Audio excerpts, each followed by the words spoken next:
എന്തൊരു വൃത്തികേടാണോ തന്റെ ഗുഹ. മൊത്തം തൂത്തു വാരണം. ആവശ്യം കഴിഞ്ഞാൽ പാത്രങ്ങൾ ചുമ്മാ ഇടരുത്, കമഴ്ത്തി വെക്കണം. പിന്നെ തിന്നതിന്റെ ബാക്കിയൊന്നും ഇങ്ങനെ ഇടരുത്. ഈ എല്ലൊക്കെ ഇങ്ങനെ കിടന്നാൽ വൃത്തികേടാ. എല്ലാം നക്കി തുടച്ച് വൃത്തിയാക്കിയതാ സൂത്ര. വൃത്തിയാക്കി. ആ, ഒരുവിധം ക്ലീൻ ആയി. മോന് കുറച്ച് സയൻസ് പറഞ്ഞു കൊടുക്കണം. സയൻസിൽ ഇവൻ വീക്കാ. പറഞ്ഞു കൊടുത്തില്ലെങ്കിൽ തനിക്കും വീക്കാ. ഏതെങ്കിലും പരീക്ഷണം പറഞ്ഞു കൊടുത്താൽ മതി. ഞാനൊന്ന് പുറത്തു പോയിട്ട് വരാം. അകത്ത് മൊത്തം വൃത്തികേടാ അല്ലേ സൂത്ര? അതൊക്കെ പോട്ടെ, താൻ പോയി കുറച്ച് വെള്ളം കൊണ്ടുവാ, പരീക്ഷണത്തിനാ.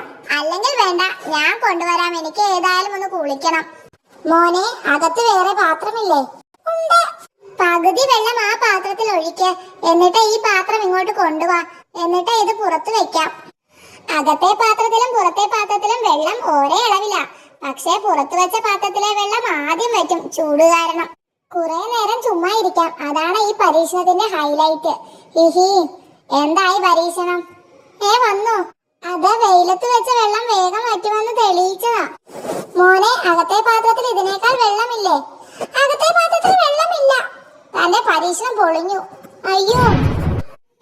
അകത്തെ പാത്രത്തിലെ വെള്ളം എങ്ങനെ തീർന്നു?